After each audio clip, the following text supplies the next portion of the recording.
L'audience au tribunal pénal international pour l'ex-Yougoslavie est ouverte.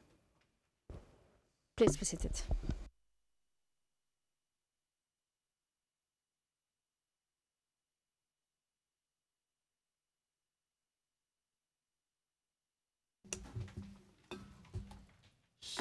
Le président, bon après-midi. Monsieur le greffier, veuillez citer l'affaire inscrite au rôle. Réponse bonjour, madame et messieurs les juges. Bonjour à tout le monde.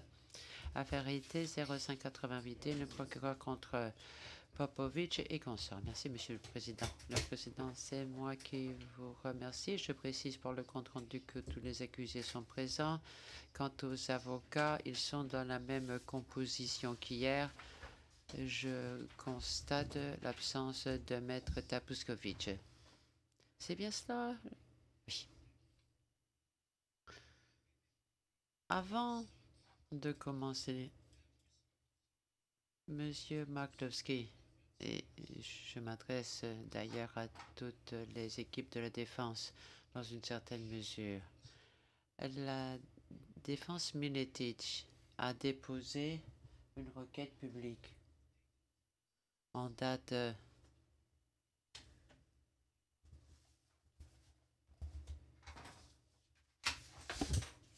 attendez, je ne pense pas que la date soit la bonne.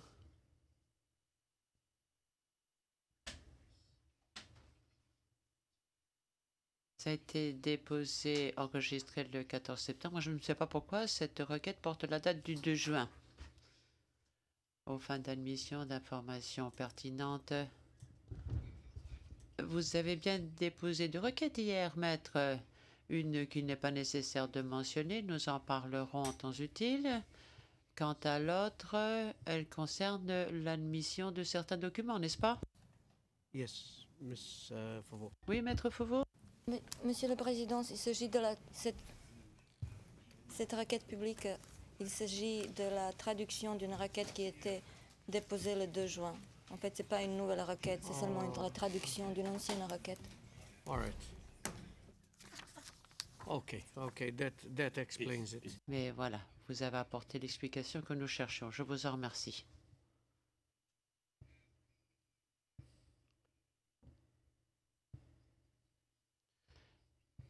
Hier, maître, ou plus exactement, la défense de M. Panderovic avait terminé sa plaidoirie et je pense que nous en étions restés à dire qu'aujourd'hui, nous allions entendre des arguments supplémentaires de votre part, M. McCloskey, après quoi nous devrions avoir une déclaration de la part de deux accusés. Mais maître Kozna, je vois que votre micro est branché.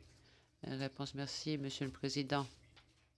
Avant de commencer les arguments réfutation de l'accusation, permettez-moi rapidement d'intervenir pour être sûr que nous entendons sur la délimitation, les confins de ce qu'on doit trouver dans des arguments en réfutation. À cet égard, je vous recommande une citation du juge Liu dans l'affaire Naletilich. Page du compte-rendu d'audience 16820. Dans le procès Naletilich, le juge avait dit ceci: en application de l'article 86 du règlement de procédure et de preuve, demain matin, nous entendrons les arguments en réfutation. Et je rappelle aux deux parties qu'à cet égard, ce tribunal a adopté des critères très rigoureux dans le cadre de cette procédure. Vu la jurisprudence de ce tribunal, ce genre d'argument doit porter sur les questions qui sont pertinentes, qui découlent directement des mémoires en clôture de la défense et des plaidoiries de la défense.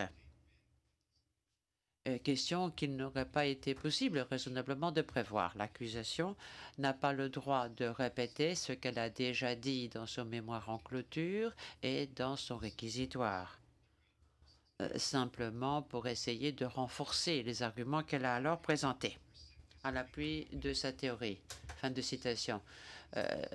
Des arguments de ce genre doivent être limités dans leur portée et il faudrait savoir quel est le temps que nous avons au cas où nous pourrions avoir le souhait ou le besoin de vous présenter des arguments en duplique. Donc, voilà, je ne sais pas si nous sommes sûrs que l'accusation va se conformer à ce critère. Le président. Bon, c'est un peu une tempête dans un verre d'eau parce que nous avons eu toute une semaine d'arguments en clôture, de plaidoirie et réquisitoire et l'accusation a dit qu'elle n'avait besoin que de 15 minutes. Mais enfin, quoi qu'il en soit,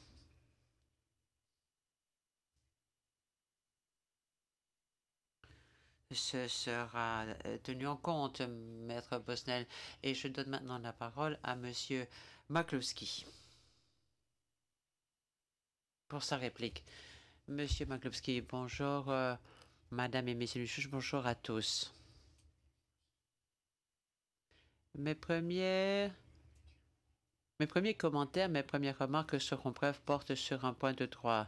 Je pense que c'est la défense Militic, mais aussi la défense Pandorevich qui ont laissé entendre que des documents concrets comme les 6 objectifs stratégiques, la directive 4 ou certains documents de l'opération Pro Boy de la brigade de Zvornik ne sauraient être utilisés par vous lorsque vous allez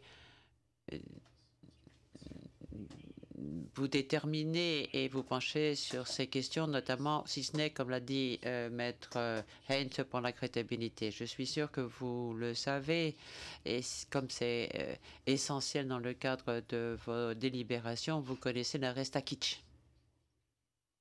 Paragraphe 105 à 136 de la Restakitch.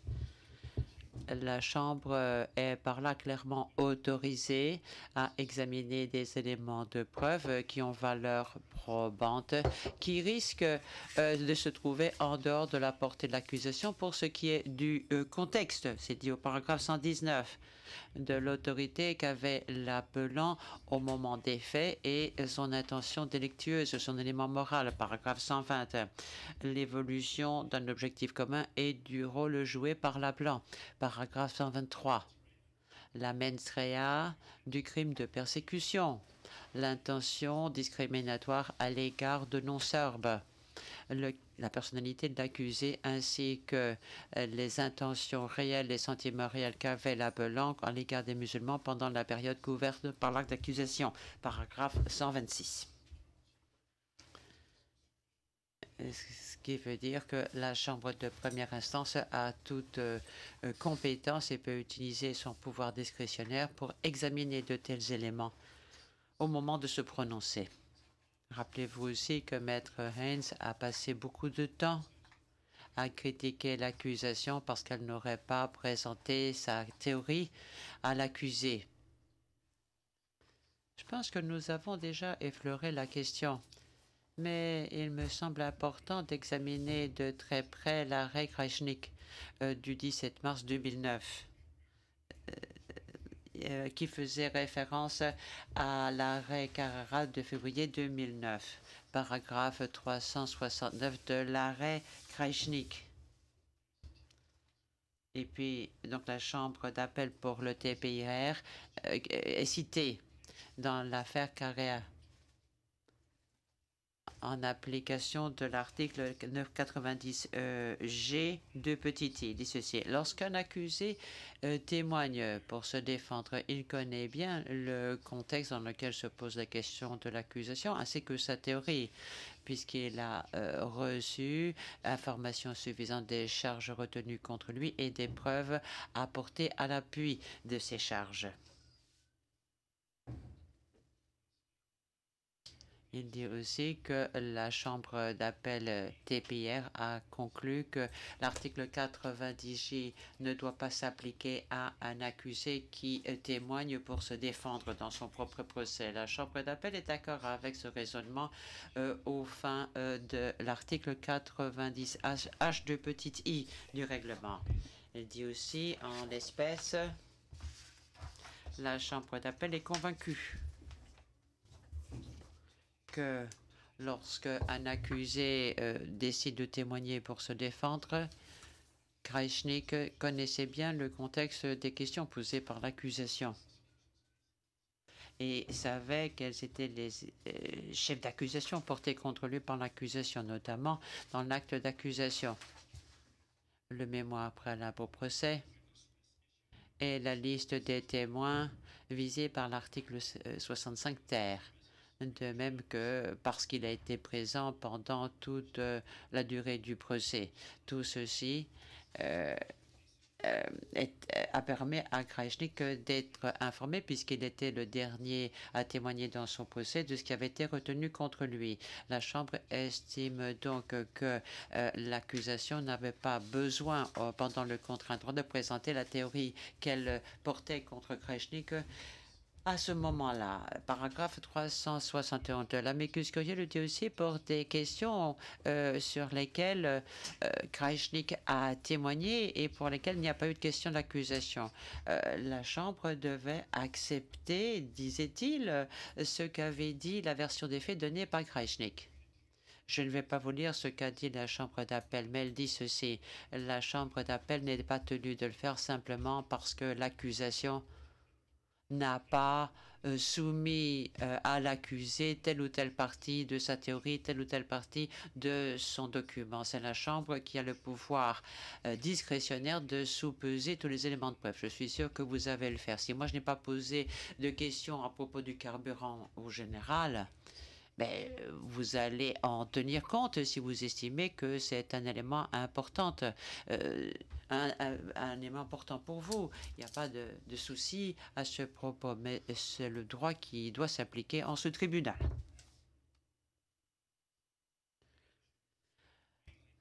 L'avocat de Borovtchanin. Je me bornerai à parler de la question de la commission par omission. Un des avocats de Borovtchanin a critiqué l'audition de M. Borovtchanin. Il a dit au fond que ce dernier n'avait pas eu l'occasion de donner des explications. Vous connaissez le contenu de cette audition et nous savons à quel point les avocats de Borovtchanin sont pointilleux et font bien leur métier. Donc s'il y avait eu des commentaires inadéquats, des choses qu'il ne fallait pas dire pendant l'audition, je suis sûr que ces avocats nous l'auraient dit. Donc je pense que vous pouvez penser que l'audition s'est bien déroulée, que M. Borovtchanin et moi-même, nous avons eu 2 auditions, une discussion musclée, certes, mais claire.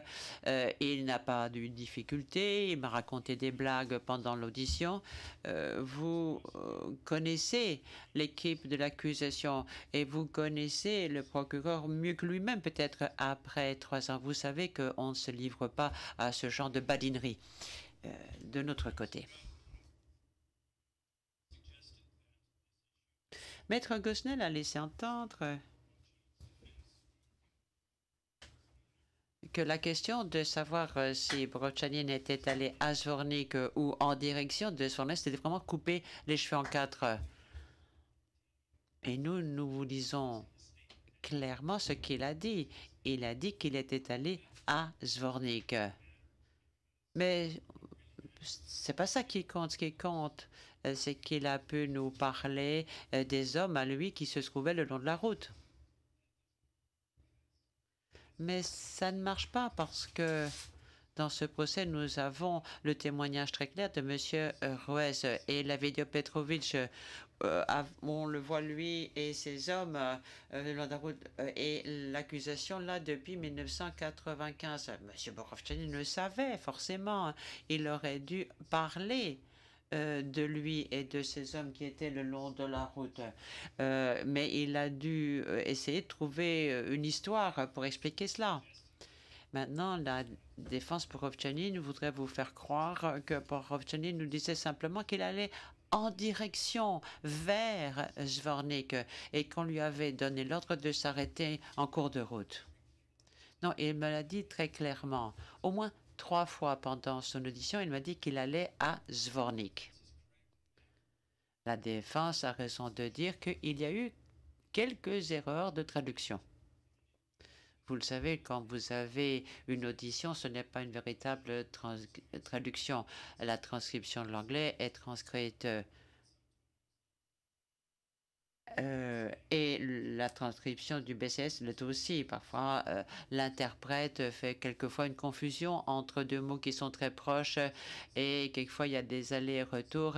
Et c'est vrai que quelquefois, quand on a dit A, ça voulait dire vert. Mais dans la plupart des cas, c'était juste ce qui a été dit et là, c'était A Zvornik.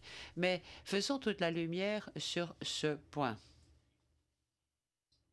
Il y a 3 points essentiels qui montrent qu'il me disait qu'il allait à Zvornik. Dans l'audition de février, P02852, page 73, ligne 5 à 10, je lui pose la question suivante. Qu'est-ce que vous avez fait des hommes que vous aviez? Où est-ce que vous êtes allé? Il me répond, nous sommes mis en route en direction de Zvornik. Question. Quels étaient vos ordres? Où étiez-vous censé aller? Parce que Zvornik, c'est une grosse municipalité. Réponse de M. Borovchanin. J'étais supposé aller au commandement de la brigade de Zvornik pour y prendre mon poste. Question. Qui vous a dit de le faire? Répond le général Mladic.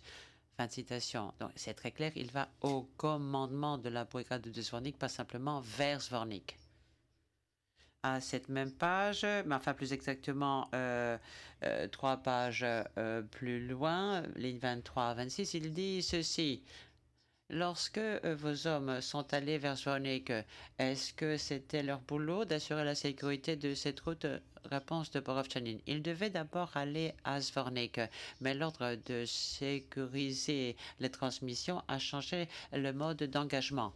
Donc, je répète, la première tâche, c'est d'aller à Zvornik, et puis il trouve cette idée du fait que comme ça, il a été coincé parce qu'il ne pouvait pas aller sur la route.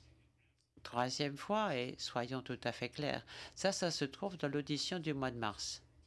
Et la lecture le montre, M. Borovchanin est un homme extrêmement intelligent et il était bien préparé à l'audition et il reprend le même thème.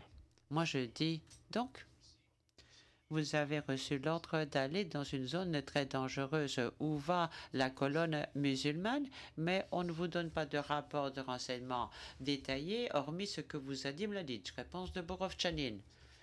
L'ordre que j'ai reçu, c'était d'aller à Zvornik et de faire rapport au commandement de la brigade de Zvornik, de me mettre à sa disposition pour défendre Zvornik. Parce que les hommes de la brigade de Zvornik allaient vers Jepa et la ville n'était pas protégée. Fin de citation. Et puis il explique que la route a été coupée, qu'il n'est pas parvenu où il voulait aller, donc c'est sûr, il parlait du 12. Et ça, c'est pas couper les cheveux en 4, c'est quelque chose de capital pour sa défense. C'est comme ça qu'il l'a présenté, en tout cas sa défense dans l'audition. C'est parce que c'est la seule façon qu'il a de sortir du commandement des hommes de Dushkoyevitch, celui qui s'occupe de la séparation des hommes. Et à ce moment-là, il dit que c'est comme ça qu'il se trouve en dehors du commandement du colonel Kerstich et qu'il n'a aucune responsabilité pour les hommes qui faisaient les meurtres de cette opération meurtrière. Donc maintenant, on a essayé de reconstituer, de modifier tout ceci. Et personne ne s'est plaint, ce qui voudrait dire que c'est maintenant la nouvelle version des faits qui est présentée et il est important de comprendre cette modification.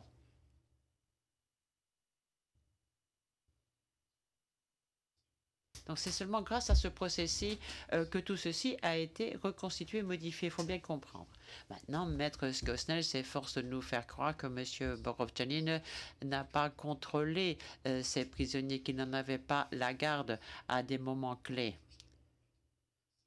Passons brièvement à l'examen de ce qui a été reconnu par la défense Borovchanin dans son mémoire, pour ensuite mettre en exergue certains éléments capitaux de la commission par omission. Vous le savez, en fin de compte, en analyse ultime, ce mode de responsabilité ne nécessite pas qu'on prouve la garde. Mais vous connaissez cette partie du droit et nous allons maintenant examiner les faits où la garde, c'est quelque chose d'important. Paragraphe 166 du mémoire de la défense. Elle dit que le deuxième détachement de Sekovici et la première compagnie PJP avaient été déployés sur la route depuis la veille dans l'après-midi. Ces forces avaient pour charge de sécuriser la route et de bloquer, de combattre la colonne de l'armée de Bosnie-Herzégovine qui allait vers le nord. Nous sommes d'accord. L'accusation concède que la colonne constituait un objectif militaire légitime. Cette mission nécessitait la sécurisation de la route et la réglementation de la circulation. Ça voulait dire aussi qu'il fallait permettre aux fameux enfants de se déplacer librement et d'être chassés. Autre élément important de cette fonction de combat, c'était le fait de prendre ces prisonniers, ces combattants de la BIH en détention au point où les hommes se rendaient et d'assurer leur sécurité jusqu'à ce qu'ils soient remis à l'unité responsable des prisonniers de guerre. Fin de citation. Et puis, on décrit le service de sécurité de la brigade de Bratunac. On accepte donc ce que les images de notre vidéo montrent très clairement. Je ne vais pas revenir là-dessus. Paragraphe 365, la défense reconnaît aussi qu'il a pris des prisonniers qu'il a surveillés et gardés à Sandici. Le mémoire dit les éléments de preuve sur l'identité de ceux qui ont assuré la garde des prisonniers musulmans dans l'après-midi du 13 juillet déjà fait l'objet d'une analyse détaillée. Partie importante, l'utilité de Borchani a bien assuré la garde des hommes là où ils se sont rendus le long de la route et a bien participé à leur garde auprès de Sandici, en tout cas pendant une certaine période de temps. C'est là une concession importante de la part de la défense Borchani qui est soutenue par nos éléments de preuve et qui rend votre tâche plus facile.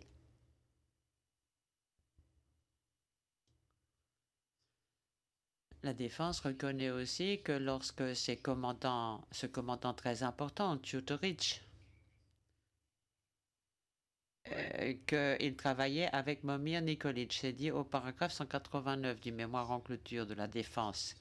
La tâche des unités de M. Borovchanin, en plus de bloquer et de combattre la colonne, était d'assurer la sécurité de la route de Bratunac-Koljevich-Polje.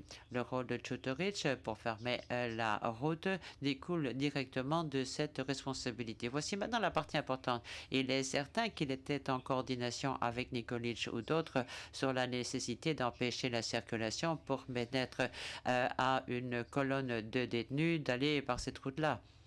Donc là, il reconnaît qu'il assurait la coordination avec Momir Nikolic et d'autres, sur ce point important. Nous savons que ce jour-là, Momir Nikolic avait un véhicule transporteur de troupes avec lequel il circulait le long de cette route pour dire aux gens de se rendre et de les rejoindre.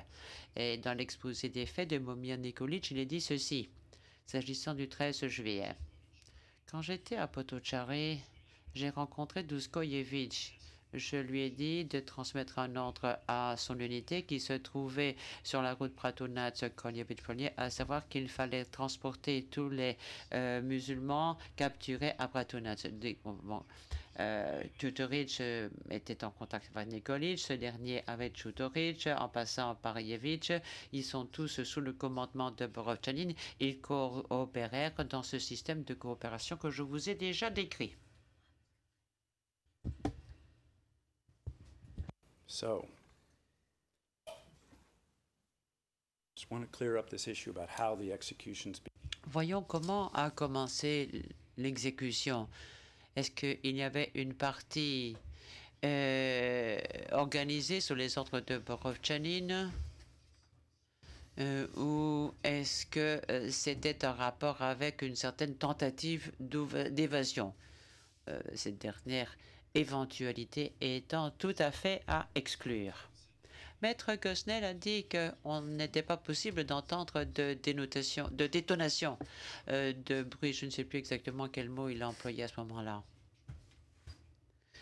De bruit de détonation sur la bande-son de la vidéo. Bon, je ne vais pas vous rediffuser cette bande-son, mais prenez dans cette vidéo du procès le compteur à 2h51 minutes et 48 secondes, à 2h52 minutes et 3 secondes. Et vous allez entendre deux fortes détonations de bruit très fort, bien distinct, pendant que Petrovic filme du côté de Sandici. Vous allez en même temps entendre le bruit très fort de fusils automatiques depuis cette zone.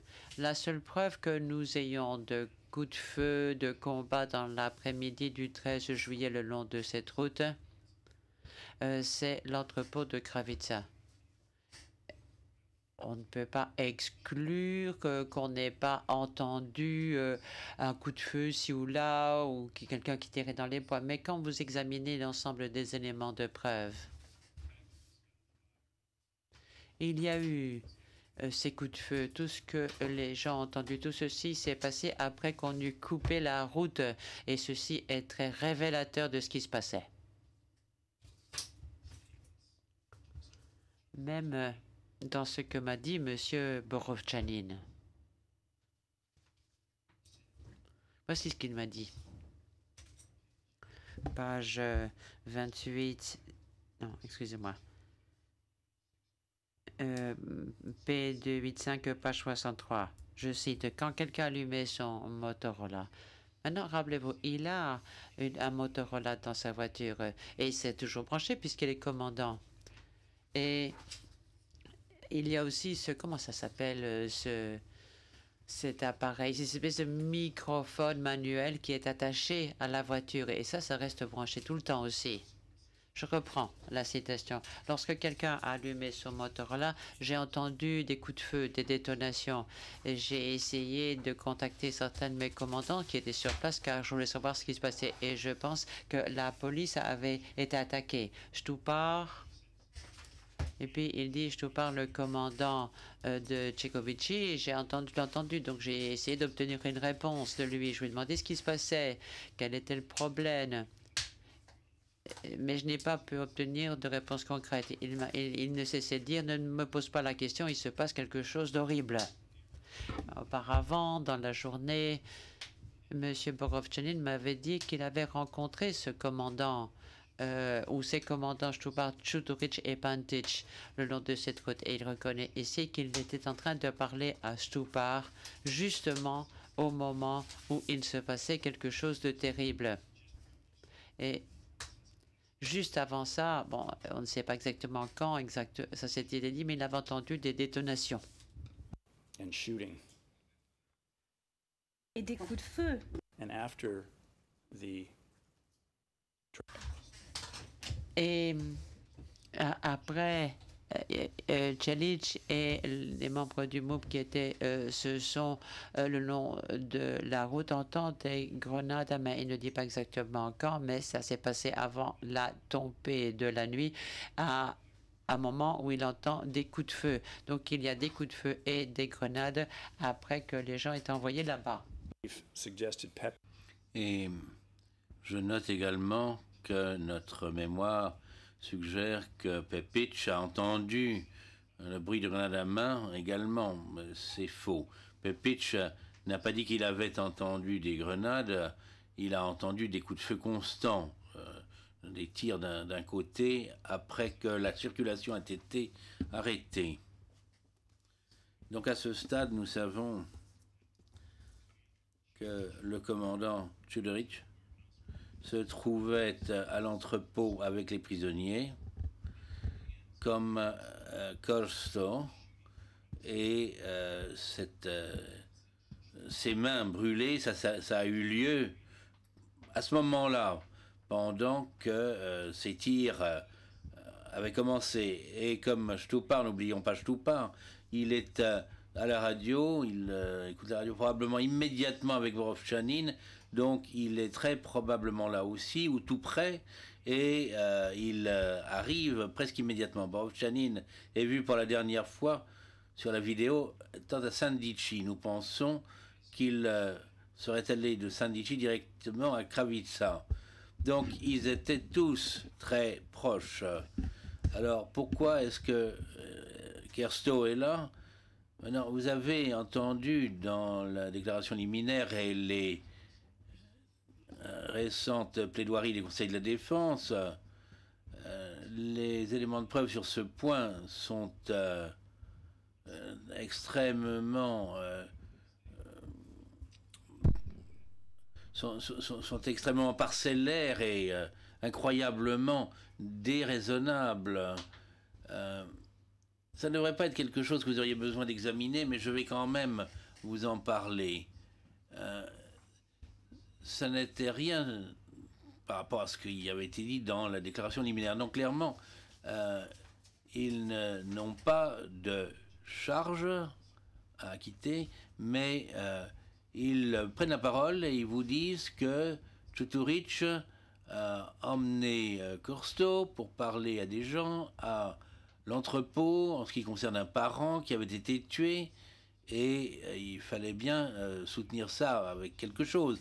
Donc nous allons ajouter Milenko Pepic, un officier du MUP, un policier militaire, et il a fait l'objet d'un contre-interrogatoire, et je crois que c'était par M. Stojanovic. Sa question posée, donc on la retrouve au compte-rendu 13600, est-ce que Rado Čutorić vous a dit comment il se fait que Dragičević Krsto se sont retrouvés à Kravitsa? Réponse non. Question, est-ce qu'à un moment quelconque vous avez reçu des renseignements selon lesquels Krsto Dragičević serait allé vérifier s'il y avait l'un quelconque de ses voisins musulmans sur place, des voisins à qui il pourrait poser des questions concernant le sort de son frère ou de son cousin qui avait été tué en 1993? Réponse, je ne peux pas dire, je ne me rappelle pas. Donc, il est accepté qu'on peut poser des questions directrices lors d'un contre-interrogatoire, mais comme vous le savez, le problème avec les questions directrices, c'est que si elles sont bonnes pour ce qui est d'établir la crédibilité, elles sont bonnes pour établir la crédibilité, mais elles ne le sont pas pour obtenir des renseignements d'un témoin. Vous obtenez des renseignements d'un avocat, d'un juriste, mais pas du témoin. Ma question était de savoir si après ces événements, vous aviez entendu une raison de ce genre pour expliquer pourquoi Krsto était allé là-bas. Je ne vous pose pas de questions concernant ce soir-là. Je vous demande si vous avez entendu parler de ça plus tard. Deuxième tentative. Réponse du témoin. Je ne peux pas vous donner une réponse précise, mais il y avait un parent un de ses parents qui avait été tué, et c'est probablement pour cette raison. Alors voilà, deuxième question directrice, et c'est probablement pour cette raison. Il n'est pas question de Čutorić ou de quoi que ce soit d'autre. Monsieur Thayer évoque un sujet analogue avec lui et obtient une réponse tout aussi peu claire. Et la question de Monsieur Thayer, on la retrouve à la page 13607 à 13608. Je cite, donc ma question, monsieur, c'est: quand avez-vous pour la première fois entendu ce renseignement ou cette rumeur selon lequel ce Kerl avait ce parent qui avait été tué à Kravitsa? À ce stade, M. Stojanovic élève une objection et dit: oh, c'était à Skelani. M. Thayer poursuit et le témoin répond: je ne saurais dire exactement, mais peut-être que Kerl lui-même a dit quelque chose concernant un parent à Skelani qui avait été tué. Peut-être Kerl lui-même. Et quant à savoir quand ceci a eu lieu, quant à l'année, je ne sais pas, mais c'était pendant la guerre. Question, est-ce que vous vous rappelez quand vous avez entendu cet élément d'information, monsieur? Réponse, je ne peux pas me souvenir. Alors voilà, c'est tout ce qu'ils ont, et lorsque vous aurez à évaluer si c'était oui ou non Krsto et Čutorić qui étaient là en leur qualité de garde des gens qui se trouvaient là, c'est ça que vous allez avoir à apprécier. Et ce n'est tout simplement pas raisonnable. En plus, les hommes du MUP avaient pris ces gens et les détenaient. Ils s'étaient rendus aux effectifs du MOUP. Ils les avaient donc mis en détention. Borovtchanin avait arrêté la circulation pour aider à faciliter leur mouvement. Les hommes de Borovtchanin tenaient cette route, et ça nous le savons de Tchelitch. Il avait du monde de l'autre côté de l'entrepôt, ça nous le savons de Pepitch, qui l'a arrêté, et c'est sa zone, il la contrôle. Il y a ces personnes qui sont là sous sa garde et sous son contrôle, et le fait qu'ils se trouvent à quelques mètres le long de la route, alors qu'ils sont en train d'être escortés le long de la route, peut-être par des militaires de l'armée avec lesquels ils travaillaient, ne change rien à la situation qui est qu'il y a une garde qui est assurée à ce moment-là. Ce n'est pas une situation dans laquelle on les emmène dans une petite prison locale et où Kursto et Kuturic vont rendre visite à quelqu'un qui se trouve en... mentionne simplement le fait que des effectifs du MOUP participent à cette fusillade. Donc c'est là un élément de preuve fiable. Il s'agit là d'éléments de preuve par oui dire, mais qui sont fiables. Pourquoi est-ce que le 168 aurait une raison quelconque de mentir en ce qui concerne ce récit précis? Ceci fait bien, le situe bien dans le cercle de gens qui ont connaissance d'un événement terrible. Nous pouvons retourner à l'audience publique. Le président de l'audience publique, s'il vous plaît. Audience publique, M. McCloskey. Donc, le président, nous sommes en audience publique. M. McCloskey, merci. Aussi, un témoin de la défense dans la déposition Blagojevic, Ljubojevica Simic, qui est venu, je crois, déposer, enfin, au titre de l'article 92 bis, pièce P 00092, pièce 4D 20606 et 7629 à 7630, Simic dit, en relatant cette histoire, je le cite, un policier qui gardait ces gens dans le... Oui, bon, fermez les guillemets, et puis poursuit, ouvrez les guillemets, ce policier a été tué, et à ce moment-là, une fusillade s'en est suivie, fermez les guillemets. Alors, pour avoir un tableau clair de ce qui s'est passé ensuite, il faut à ce moment-là qu'on voit ce qu'a dit Borovtchanin lui-même, à la page inaudible à 65, et ceci, c'est... il présente, après avoir été donc convoqué pour qu'il revienne par Stupa, il ne dit pas où on l'a convoqué, ce qui est un peu bizarre, mais il dit que, alors qu'il est arrivé à Kravitsa, guillemets, j'ai vu des policiers qui avaient été précédemment placés le long de la route, je les ai vus qui étaient réunis là, j'ai vu l'unité de Lukic, ils étaient tous là également, j'ai vu un grand nombre de corps, de cadavres de personnes qui avaient été tuées dans la cour. Fin de citation. Et c'est à ce moment-là que Stupar lui rend compte de ce qui s'est passé.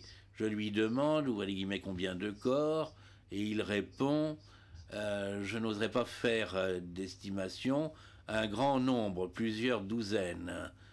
Fermez les guillemets. Et je poursuis, et je lui demande, est-ce que tu as regardé à l'intérieur de l'entrepôt? Il répond, eh bien, je peux te dire que j'ai regardé dans la direction de l'entrepôt, et il y avait Piero Canic qui était à côté de moi, et il prenait des photographies, et en fait il était en train de filmer cet endroit, et sur cette séquence on peut voir aussi l'entrepôt, mais on ne peut pas voir ce qu'il y a à l'intérieur de l'entrepôt parce qu'il fait sombre. Il n'est pas question de porte fermée. Nous avons été en mesure d'être d'accord avec la défense pour dire que cette déclaration n'était pas exacte en ce qui concerne M. Borovtchanin.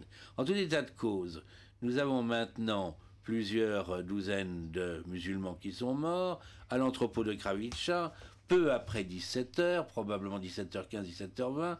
Kursto est mort, Tuturic s'est très fortement brûlé les mains, Stupar est là, Borovtchanin est là, d'autres membres de l'unité de Borovtchanin se trouvent là alors qu'ils étaient placés le long de la route, et un très très grand nombre doivent encore mourir. C'est un un immense tas de personnes. Et comme vous le savez, quand on tire et quand on tue par balle un grand nombre de personnes comme ça, hein, ils ne meurent pas tous du premier coup. Parfois, ils meurent lentement. Parfois, ils meurent d'hémorragie. Donc, il y a un très très grand nombre de personnes qui sont restées là et qui pourraient être sauvées. Et vraiment, il y a à ce moment-là un homme qui peut faire cela. Et c'est Lyubisa Borovtchanin. À la page 28-53, 66 et 67, puis excusez-moi, page 72, j'ai posé la question, est-ce que vous avez fait un effort pour voir s'il y avait des personnes blessées dans cette masse de musulmans entassés qui avaient été tués par balle à l'entrepôt? Il répond, et je le cite, premièrement, mon officier avait été blessé, avait besoin de soins médicaux, et chaque fois qu'il y avait des blessés parmi les musulmans, je n'ai pas voulu m'occuper de cette question. Fin de citation. Bon, l'argument est clair, les faits sont clairs. Vous savez ce que ça veut dire. Il n'a fait rien. Il n'a rien fait. Il a dit qu'il allait au centre médical. Pepic dit que lorsque Kuturic est allé au centre médical, Borovtchanin n'était pas avec lui. Il faut que quelqu'un reste sur place et assure la sécurité de ses prisonniers. Il y a un problème de sécurité qui se pose.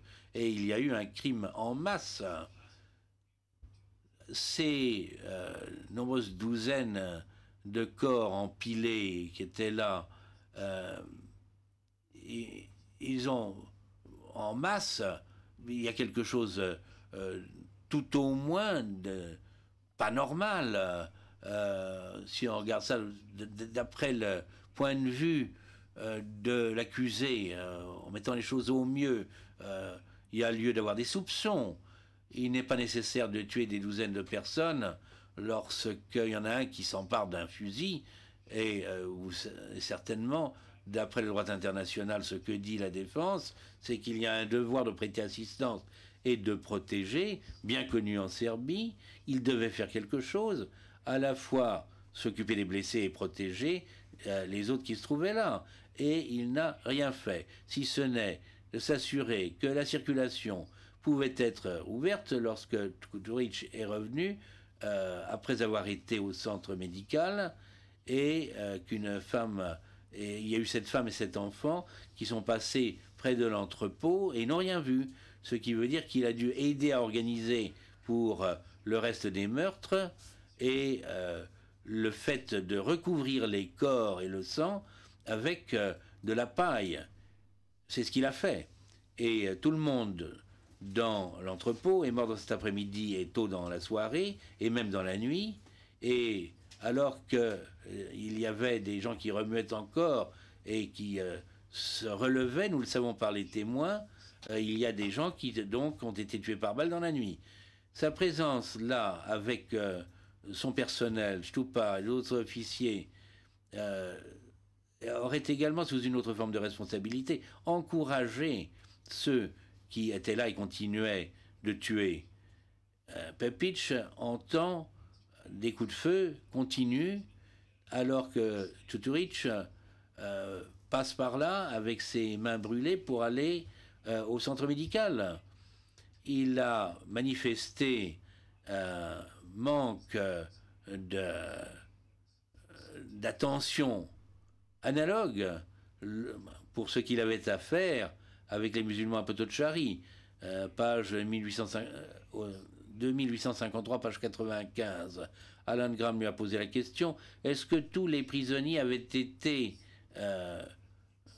déplacés, avaient été sortis de la ville à ce stade, ou est-ce qu'il n'y avait pas un problème? Réponse, ça, je ne sais pas. J'essayais de ne pas savoir. Et j'ai posé la question, pourquoi? Réponse, parce que ce n'était pas quelque chose qui était censé m'intéresser. Et j'ai posé la question, que voulez-vous dire par là? Réponse, j'ai suffisamment de problèmes sans cela, a été sa réponse.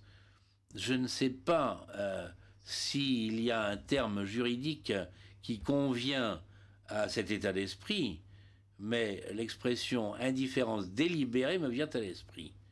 Et lorsqu'on lui a posé la question concernant les musulmans qui étaient détenus à Bratunac et de savoir s'ils s'étaient préoccupés de leur sécurité, il a répondu « Je n'ai pas pensé à cela. Je n'ai pas pensé à ce qui pourrait leur arriver. » Et en ce qui concerne les personnes séparées, les séparations, il a dit « Je n'ai pas fait attention à cela. Je ne sais rien. » Donc, si vous regardez soigneusement ce que dit le droit pour Murksitch, les conventions de Genève, qui très clairement énoncent ces obligations, je ne peux pas imaginer d'exemple plus patent d'officier qui sait pleinement ce qu'il doit faire et le fait qu'il a la possibilité de faire quelque chose et qui ne fait rien pendant que des centaines et des centaines de personnes meurent d'une mort horrible. Je voudrais maintenant passer à Pandurevich. Je n'ai pas entendu grand-chose de nouveau en ce qui concerne les arguments de la défense de Pandurevich et une grande partie de ceci est exposé dans le mémoire. Mais il y a certains aspects que je voudrais évoquer. J'espère que ceci peut être fait en 25 minutes. Je ne sais pas, enfin, j'espère que j'aurai terminé à ce moment-là.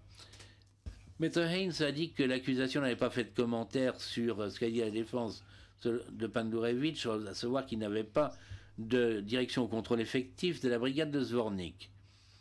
Étant donné qu'il s'agit là d'une question qui a été fortement contestée par toutes les équipes de sécurité et qui a été examinée par M. Butler, et ceci tout au long du procès, je me demande si nous nous trouvons dans la même salle d'audience. Enfin, pour être clair brièvement, Vinko Pandurevich a repris le commandement effectif vers midi le 15 juillet.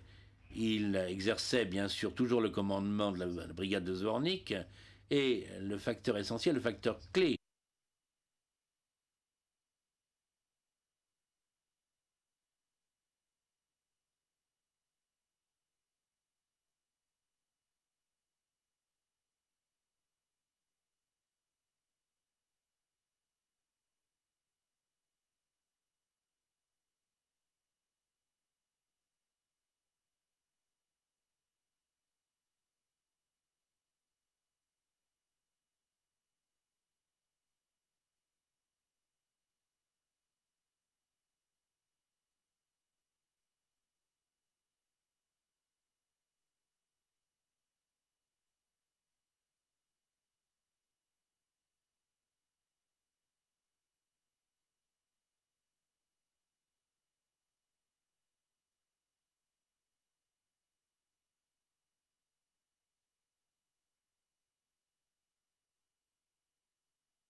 lorsqu'il a donné un ordre à Drago Nikolic. Les membres de la Chambre et le greffier se consultent. Le président poursuivait M. McCloskey tacitement. Il a placé ses brigades, il a autorisé l'opération de meurtre pour qu'elle vienne à Zvornik. Il a autorisé à la brigade de Zvornik. Et après cela, chacun des soldats qui a agi pour appliquer cette opération, exécuter cette opération, agissait sous son commandement. Et ceci est exactement ce qui s'est passé lorsque Vinko Pandurevich est revenu le 15 à midi. Il a été pleinement informé de l'opération de meurtre par son chef d'état-major, par ses autres officiers au commandement de la brigade, et après cela, chaque officier, chaque soldat qui a agi dans sa brigade ne pouvait se trouver que sous le commandement d'un seul commandant, et il s'agissait de Vinko Pandurevich. D'après les règlements, il était responsable de tout ce qui se passait dans les unités subordonnées. Ceci est clairement écrit noir sur blanc dans le règlement et les règles applicables. Il le sait, nous le savons. Il faudrait qu'il ait été relevé de son commandement pour ne pas exercer ce commandement. Butler l'a dit très tôt.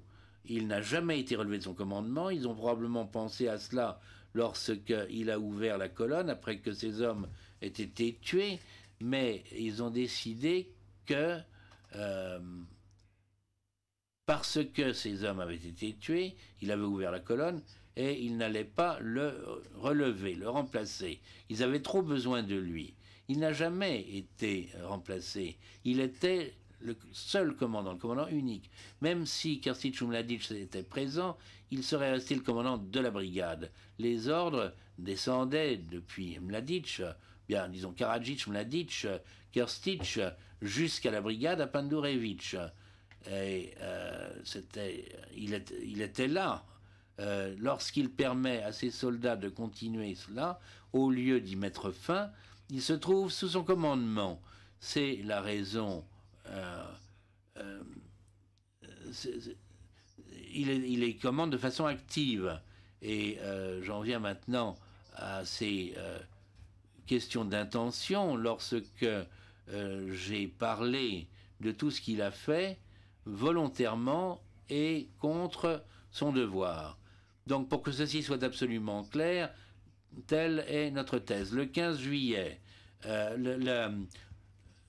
la conversation interceptée du 15 juillet rend ceci parfaitement clair. Comme je l'ai dit, je ne reviendrai pas sur l'ensemble de l'argumentation, mais il est absolument clair en ce qui concerne Krstić pour les commandants de la brigade que Beara a besoin de partir de façon à essayer d'obtenir davantage de soldats.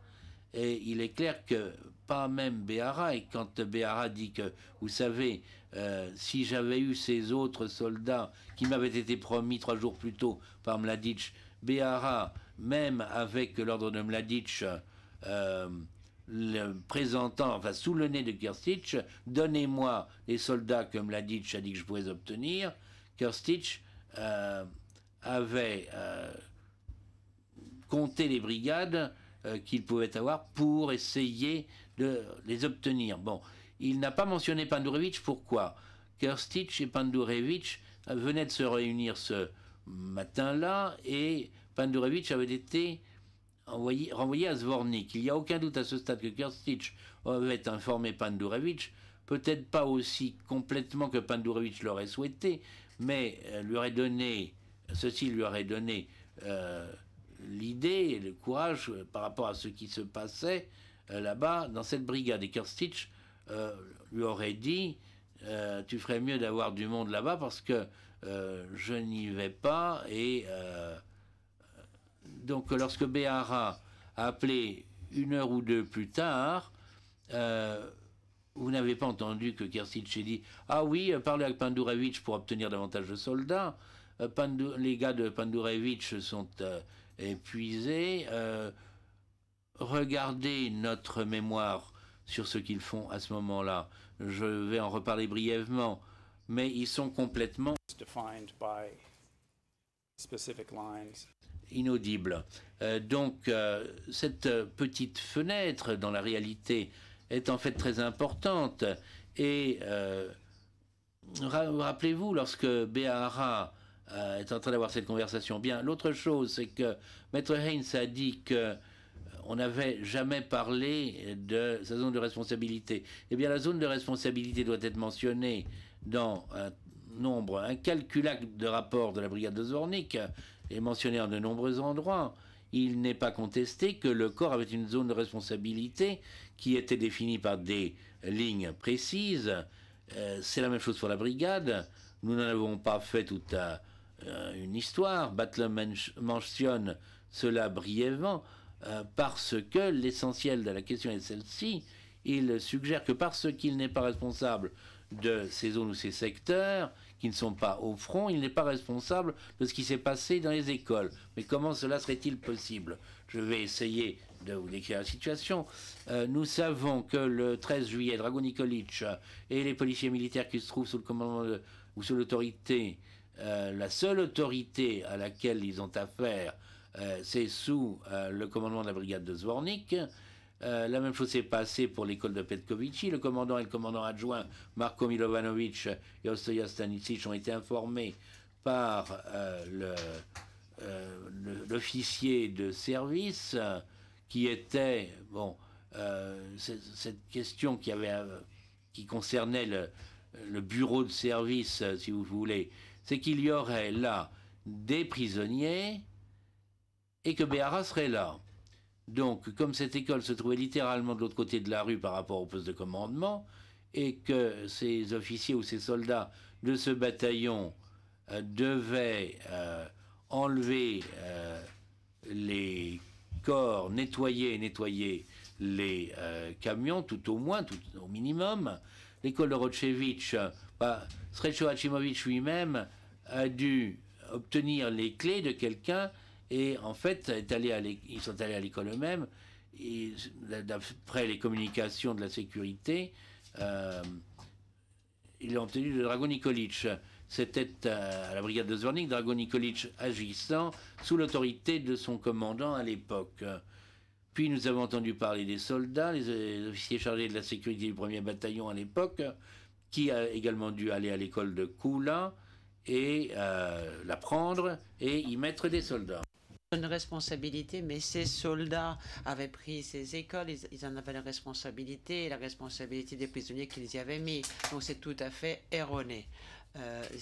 Maintenant, Maître Heinz en a parlé, je pense, dans ces 12 ou 13 points. Je suis sûr que vous savez que je pourrais lui répondre point par point, mais je ne vais pas le faire parce que tout ceci est déjà dans notre mémoire. Il y a une autre section où il pose certaines questions et fournit certaines réponses. Et je pense que ça concerne la question de savoir si on a suggéré des solutions de rechange pour ce qui est de savoir pourquoi Obrenovic n'a pas dit à Pandurevic qu'il en était des prisonniers d'exécution. Et les réponses qu'il a données sont vraiment déraisonnables, de façon extrêmement déraisonnable. Je pense qu'ici, on voit qu'ils sont vraiment désespérés. La première question posée par Maître Heinz est celle-ci. On laisse entendre que lorsque Drago Nikolic et Obrenovic sont au courant de l'opération, les 13 et 14, il n'est pas nécessaire que Vinko, lui, ils doivent être mis au courant. Il ne devait pas forcément savoir, mais il faut absolument qu'il soit au courant quand il arrive sur place.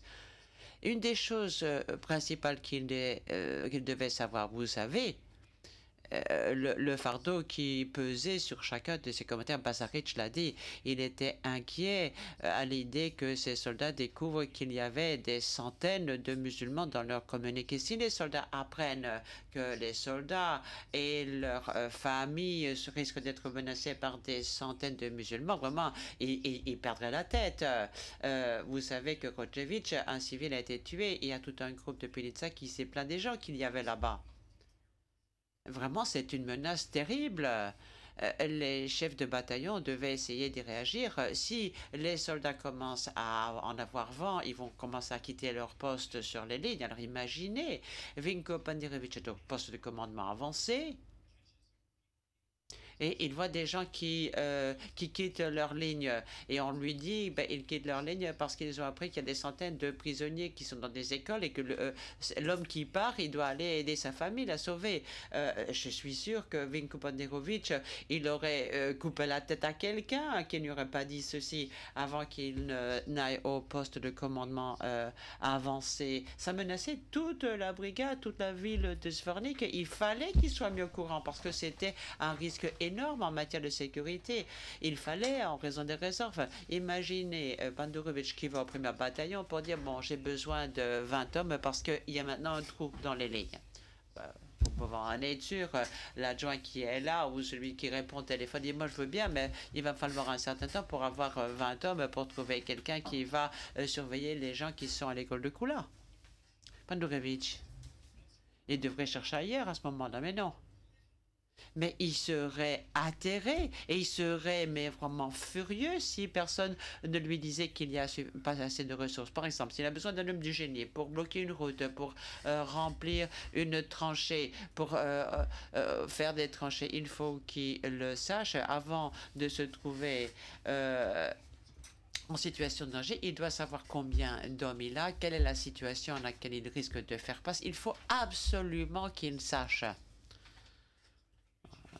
Monsieur Heinz vous a dit aussi qu'Abramovich n'avait rien à dire. Mais écoutez, le 12, le 13, 14, tout ce qui s'est passé, les menaces, ceux qui avaient aux différentes écoles, les prisonniers qui avaient été tués, la nécessité de s'occuper des gens. Mais pensez ne serait-ce qu'au fait qu'il y avait 2000 personnes qui avaient déjà été assassinées. Il n'y avait jamais rien eu de la sorte qui s'était passé pendant la guerre. Alors on aurait caché ça au commandant qui devait le plus le savoir. Rien à dire, c'est quand même insensé, honteux de penser ça ou de le dire.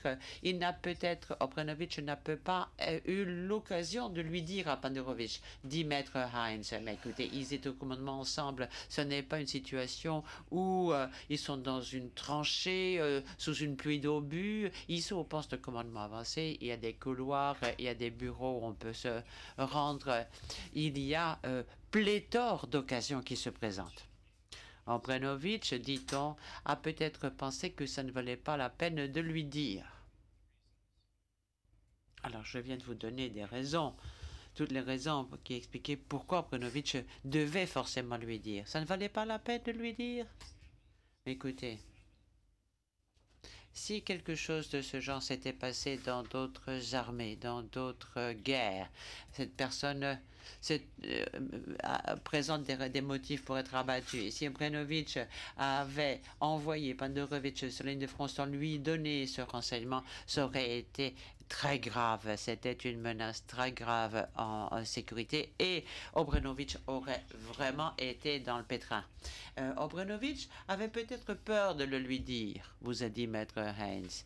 Évidemment, ça va pas être une bonne nouvelle pour Panderovitch s'il ne connaît pas tous les détails. Effectivement, il va se fâcher, mais il va être bien plus fâché si vous le lui dites par surprise, ou plutôt s'il est surpris par les événements. Imaginez sa colère s'il arrive au poste de commandement avancé et apprend cela. Il se fait qu'il aurait appris tout cela après que tout le monde eût été tué et enterré. Dans la soirée du 17. Les 16 et 17 heures que je viens de... C'est honteux de dire une chose pareille. Maintenant, parlons de Bavkovitsi. Lorsque vous allez examiner cette question pour établir l'intention de Panderovitch, je sais que ce procès a duré trop longtemps pour chacun d'entre nous. Et lorsque Maître Heinz dit 10 morts seulement, je sais bien qu'il ne pense pas ce qu'il dit. Mais examinez un commandant qui a perdu des hommes en Afghanistan. Regardez le général Damit. Il ressent la mort de chacun de ces hommes. Et si la colonne avait été ouverte la veille, lorsqu'elle était poussée par Vassilch et d'autres, ces 10 hommes seraient sans doute encore en vie aujourd'hui.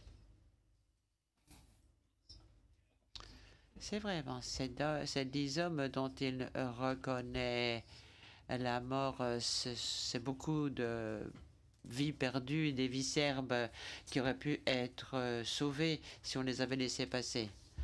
Sans parler des centaines de musulmans qui ont chargé sur cette tranchée sans armes ont été charcutés parce qu'ils essayaient de rentrer chez eux en passant par là.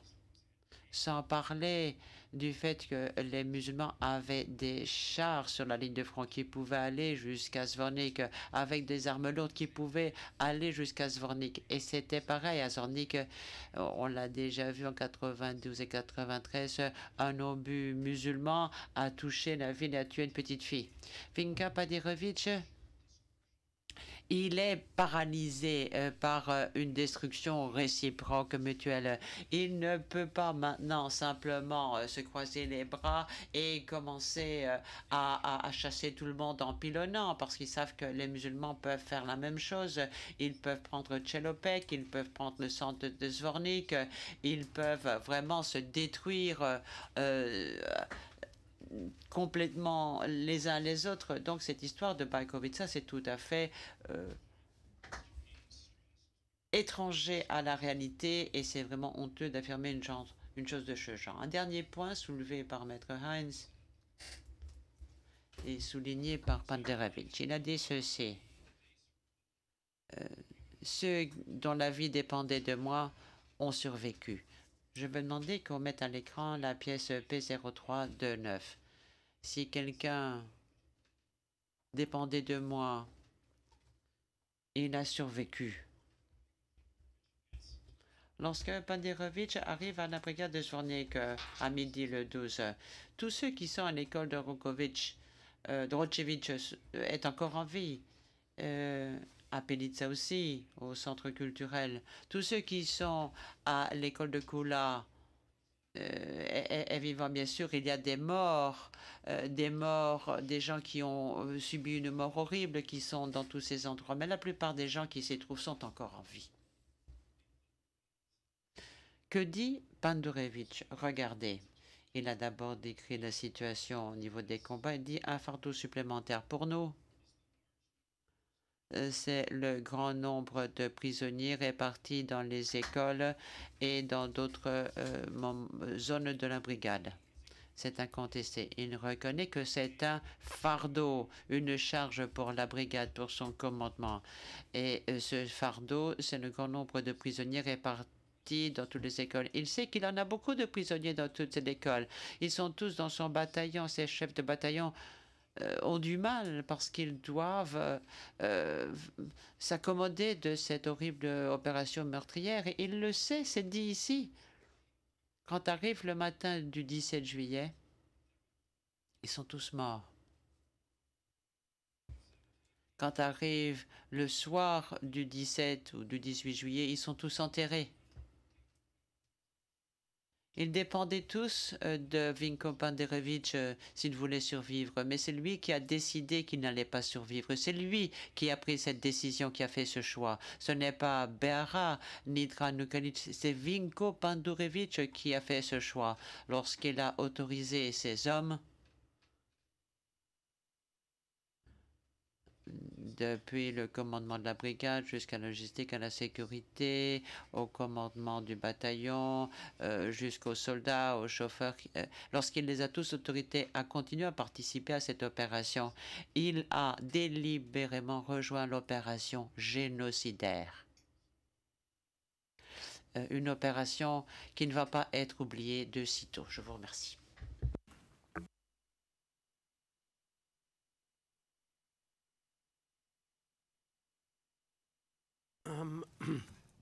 Le président, il est 15h30 à peu près. Maître Nikolic, Maître Kargovitch, Maître Joss ou Maître Bourgon, est-ce que vous avez décidé qui allait parler en premier lieu? Maître Bourgon, réponse: bonjour Monsieur le Président. S'agissant de ce que va vous dire Drago Nikolic, il est prêt. Après que concertation a commencé, on peut le faire maintenant. Et ce ne sera pas long comme intervention. Le président, quelle devrait être la durée de son intervention? Maître Bourgon, 5 minutes. Le président et vous, Maître Joss? Maître Joss. J'aurais voulu évoquer une question qui est une correction du compte-rendu d'audience ou quelques-unes de ces corrections. Ça va me prendre 5 minutes environ. Le président, vous pouvez commencer? Mais attendez un instant.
Mr. Joss, Vous pouvez commencer, Maître Joss, dit le président.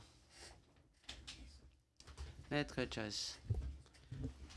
Ce sont des corrections qui sont toutes en rapport avec le compte-rendu de vendredi dernier, 11 septembre, qui sont toutes en rapport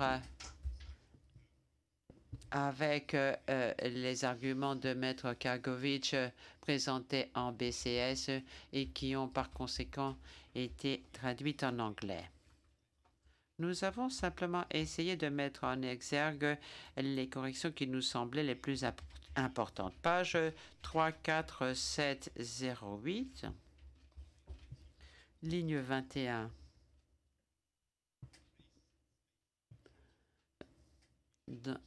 Le compte-rendu a cité Vishnitsa. Il faut lire Vitnitsa. Je vous appelle VITNICA.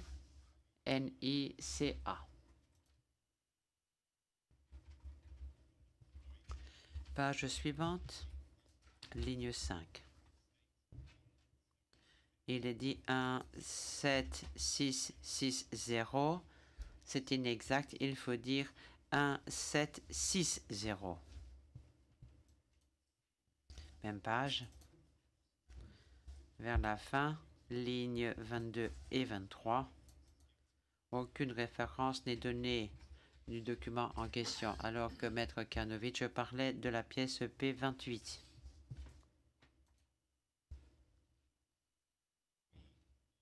Page 34714 du compte-rendu d'audience, ligne 6. Référence incorrecte au transcript. Au compte-rendu, il faut lire T12195.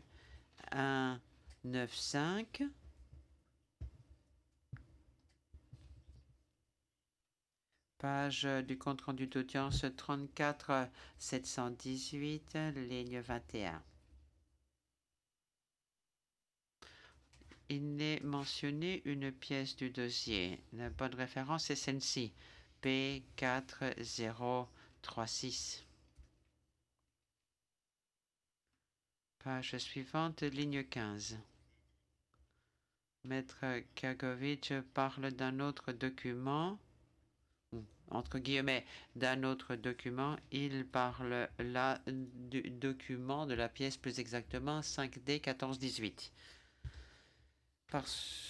Pour être complet, j'ajoute qu'il y a un autre passage qui est davantage de fond, celui-là, et que nous avons envoyé au greffe car nous avons demandé une autre traduction, parce que pour ce que je viens de vous citer, ce sont des points mineurs, mais il y a un passage plus long qui doit être examiné de plus près par les services compétents. Le président... Merci, Maître Bourgon. Permettez-moi rapidement de faire quelques corrections au compte-rendu d'hier. Le président, allez-y. Maître Bourgon, page 34829, ligne 7.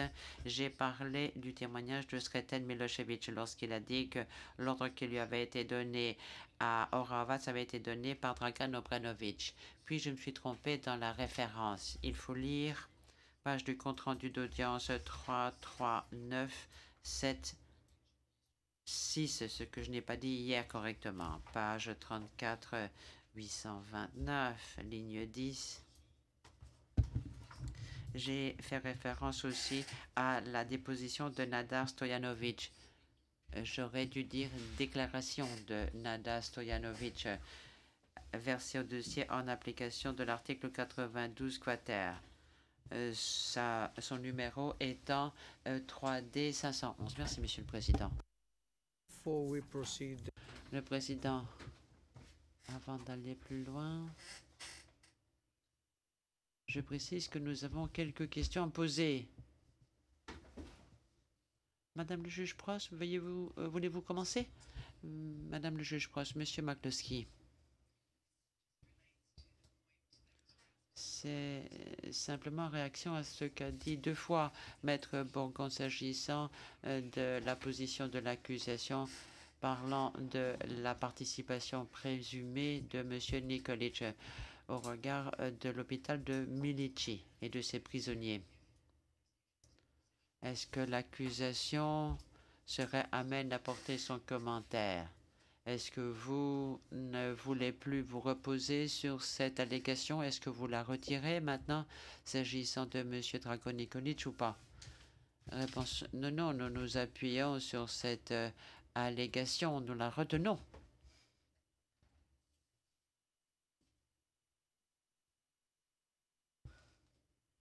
Je ne veux pas la retirer. Je n'ai pas examiné le mémoire à l'endroit où il parle de ce point. Drago Nikolic devait être parfaitement au courant des questions concernant les prisonniers et devait avoir coordonné ses efforts avec Vujadin Popovic pour ce qui est du transport et du déplacement des prisonniers. C'était son travail, le travail qu'il devait faire. Donc il devait le savoir et participer. Pour ce qui est de l'entreprise criminelle commune, est-ce qu'il le savait ou non? C'était prévisible vu ses fonctions. Donc sa responsabilité est entraînée. Le juge Prost, merci. Monsieur le juge Cohen aussi, après la question de Maître Bourgogne, je vous pose la question suivante. Est-ce que Monsieur Nikolic est responsable du transfert forcé? Vous avez dit clairement que les hommes en âge de combattre capturés dans la colonne, mais aussi ceux qui ont été séparés des autres personnes à Potocari ont été repris aussi dans l'objet du transfert forcé. Alors, je comprends qu'il est mis en accusation pour transfert forcé, mais je vous demande ceci. Est-ce que M. Nikolic a été aussi accusé du transfert forcé de femmes et d'enfants?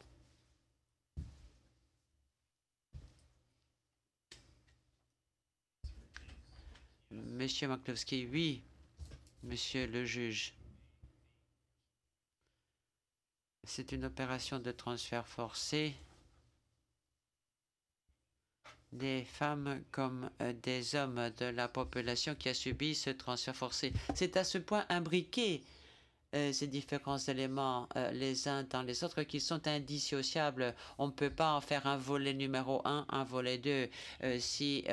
Bien sûr, et on ne peut pas dire que d'un côté, il y a les hommes et les enfants, de l'autre, les femmes et les enfants, de l'autre, les hommes. Je pense qu'on ne peut pas faire d'étiquetage ici. Je pense qu'on doit dire qu'il encourt sa responsabilité pour l'ensemble de l'opération, pour toutes ces victimes. Et si il doit être tenu responsable de la totalité des victimes, je l'ai déjà dit. Même pour l'opération meurtrière, là aussi c'est tellement étroitement lié à la question des hommes, des véhicules, qu'il faut tout savoir et qu'il faut avoir et qu'il faut être mouillé dans tout cela. On ne peut pas simplement, comment dire que voilà, on prend les véhicules pour amener les hommes jusqu'à Zvornik sans s'assurer d'abord qu'on a envoyé par autocar les femmes et les enfants. Il doit y avoir une coordination dans tout cela, une connaissance. Alors, le témoin 168 est au courant des 3000 personnes qui avaient été capturées. C'est certain, il savait qu'il y avait des foules civiles et ce qu'il allait advenir de ces personnes. Tout ceci est lié. On ne peut pas dissocier ces personnes. Dès qu'il y a une victime, un enfant, par exemple, à Oraovac, cet enfant, on l'a envoyé et il ne va jamais revenir. À ce moment-là, il devient victime du transfert forcé. Dieu merci. Et tout ceci est à imputer à Drago Nikolic. Et Dieu sait combien il y en a eu. Le juge Cohen. Merci, le président. Et je pense qu'on peut faire maintenant une pause de 25 minutes. Oui, Maître Gosnell. Maître Gosnell. Il y aura bien sûr du plic de notre part, le président. Oui, on était sur le point de vous poser la question parce que vous étiez resté muet, Maître Gosnell. Ce que vous avez entendu, ce n'est pas un argument en réplique. Vous avez entendu 35 minutes de nouveaux arguments. Je voulais simplement le dire pour que ce soit au dossier. Il nous faudra peut-être un temps supplémentaire pour préparer une duplique. Le président, écoutez, on va avoir 25 minutes. Si vous voulez une duplique, vous pouvez le faire après la pause. Pause de 25 minutes. Fiquei a